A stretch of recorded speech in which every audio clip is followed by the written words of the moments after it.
Bismillahirrahmanirrahim. Assalamualaikum warahmatullahi wabarakatuh. Hamdan wa syukron lillah. Pemirsa Tabligh TV serta pendengar RDS FM yang dirahmati Allah Subhanahu wa taala. Alhamdulillah, tak terasa kita sudah menuju ataupun kita sudah berada di bulan suci, bulan maghfirah, bulan ampunan, yakni bulan suci Ramadan pada kesempatan tahun 1442 Hijriah kali ini. Tentu kita sebagai seorang muslim ketika mendengar bulan suci Ramadan, kita tidak ingin melewatkannya.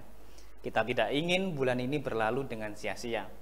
Banyak amalan yang bisa kita kerjakan, banyak amalan yang mesti kita persiapkan dengan matang, sehingga hasilnya pun ataupun usaha yang nanti akan kita gulirkan ataupun akan kita laksanakan maksimal pula.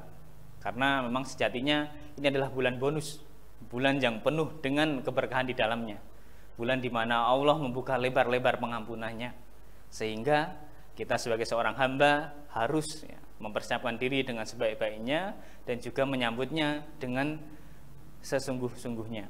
Nah, tentunya di bulan yang suci Ramadan ini kita sebagai seorang muslim wajib bersyukur. Kita masih diberikan umur yang panjang, kita masih diberikan kesempatan bertemu kembali dengan bulan suci Ramadan setelah 1 tahun yang lalu kita meninggalkannya. Ada rasa sedih ketika kita meninggalkannya. Ada rasa yang ingin kita coba ulangi lagi. Karena dengan bulan suci Ramadan ini kita bisa mendapatkan banyak sekali pahala-pahala, bisa mendapatkan banyak sekali fadilah-fadilah yang ada di bulan suci Ramadan. Tapi pendengar RDS FM dan juga pemirsa Tabligh TV yang kami hormati, kadang ada persepsi yang salah. Kadang ada sebuah stigma yang salah. Ada sebuah pemikiran yang salah yang hari ini masih ada, dan itu menjadi sebuah adat istiadat maupun menjadi sebuah kebiasaan di sebagian kecil ataupun sebagian besar muslim yang ada di muka bumi ini. Apa kebiasaan itu? Kebiasaan itu berkenaan ataupun berhubungan dengan makan dan minum. Makan dan minum karena kaitannya erat sekali dengan puasa ini. Di beberapa kesempatan ataupun di beberapa media mungkin kita bisa lihat ya, bagaimana ketika seorang muslim menyambut bulan suci Ramadan, tentunya banyak sekali juga mereka yang mendapatkan keuntungannya. Mereka yang berjualan sahur, berjualan takjil, berjualan menu buka puasa, mereka juga ikut menanggung ataupun ikut kecipratan di dalamnya. Tapi yang perlu kita garis bawahi, yang perlu kita pahami di sini adalah bagaimana supaya makan dan minum kita ini tidak sampai ataupun jangan sampai ya, berlebihan, jangan sampai mengundang setan untuk masuk di dalamnya. Kenapa bisa seperti itu? Karena ada sebuah persepsi dari sebagian kita mungkin ya, dengan banyak makan, dengan banyak minum, maka tenaga yang dihasilkannya pun semakin banyak. Mungkin ada sebagian dari kita yang berpikiran seperti itu, sehingga dikala waktu sahur maupun waktu berbuka ini banyak sekali dari kita yang menghabiskan makanan dengan menu yang banyak, dengan porsi yang besar pula. Ada juga yang berpikiran mungkin ya, kita berlindung dari Allah dari pemikiran-pemikirannya seperti itu ya. Ketika waktu berbuka puasa adalah waktu di mana kita balas dendam. Nah, balas dendam di sini maksudnya adalah setelah seharian kita berpuasa, menahan diri dari makan, minum dan segala hal yang membatalkan puasa, terus di waktu berbuka kita balas dendam. Maksudnya adalah kita pengen makan yang banyak, agar apa yang sudah kita keluarkan di hari itu, di waktu siang itu bisa tergantikan di malam hari. Nah, ini ada mungkin dari sebagian kita yang masih berpikiran seperti itu, sehingga menu yang disediakan pun banyak sekali, banyak macamnya dengan porsi yang besar pula. Nah, ini perlu menjadi catatan kita semuanya. Bukan seperti itu hakikat dari puasa ini. Bukan seperti itu yang dicontohkan oleh Rasulullah Muhammad SAW. Karena sungguh hakikat dari puasa adalah menahan diri, menahan dari makan dan minum dan segala sesuatu yang bertentangan ataupun yang berhubungan dengan puasa ini. Nah, kita sebagai seorang muslim tentunya harus paham dulu puasa itu maknanya seperti apa. Jangan sampai kita salah kaprah.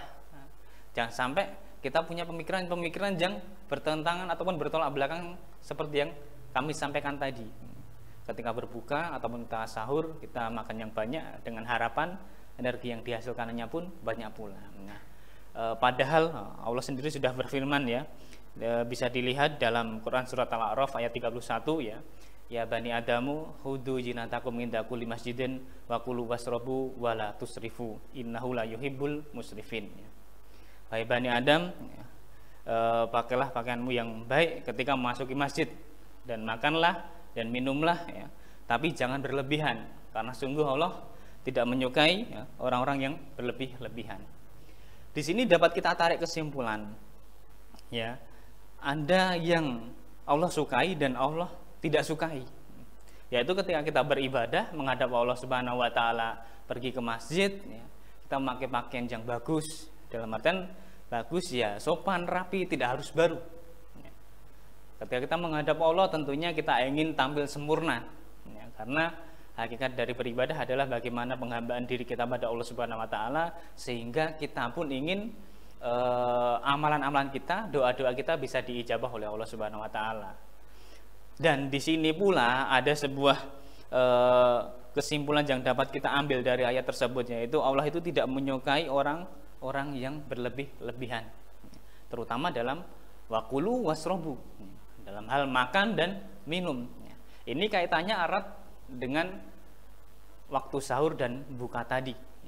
Jangan sampai di waktu sahur dan buka kita berlebih-lebihan ya, dalam hal makan maupun minum, karena Allah tidak menyukai seperti itu.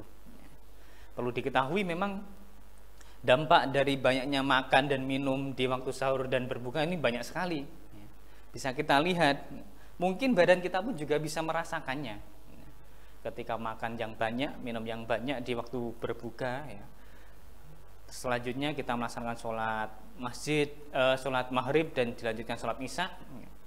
Setelah itu kan ada sebuah amalan yang sering ya, ataupun bahkan menjadi sebuah rutinitas yang hampir menjadi kewajiban buat kita semuanya, yaitu sholat tarawih dilanjutkan dengan sholat witir.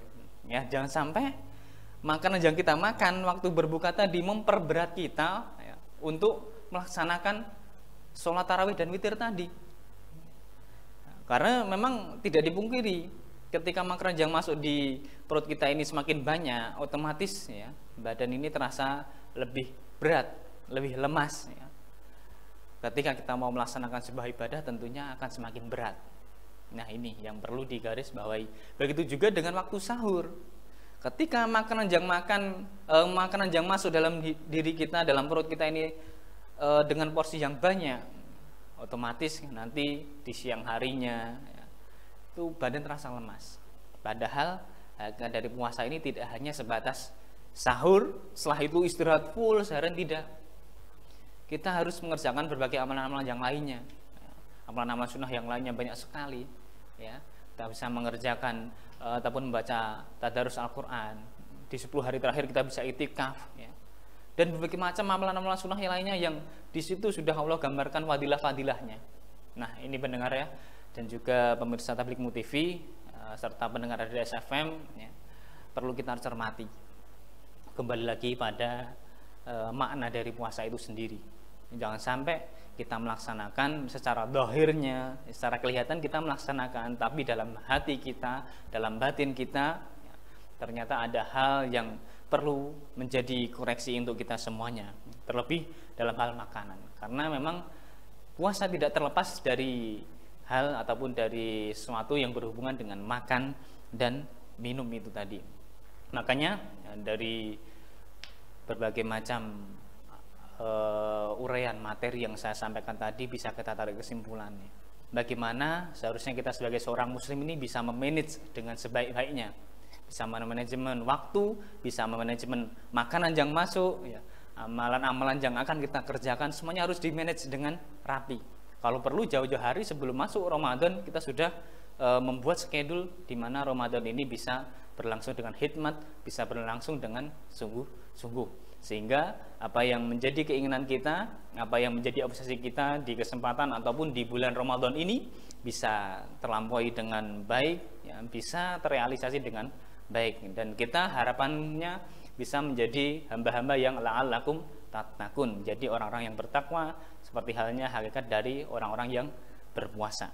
Sedikit ini yang bisa kami sampaikan, semoga memberikan inspirasi, memberikan sebuah renungan buat kita semuanya agar Ramadan yang akan kita lalui nanti hari-hari bisa kita lalui dengan baik, bisa kita lalui dengan benar, sehingga Ramadan ini bisa kita dapatkan fadilahnya dan kita dapatkan pahalanya. Dan terakhir kami ucapkan selamat berbuka puasa untuk seluruh kaum muslimin dimanapun Anda berada. Semoga puasa kita diterima oleh Allah Subhanahu wa Ta'ala. Akhirul kalam, billahi taufiq wal hidayah. Wassalamualaikum warahmatullahi wabarakatuh.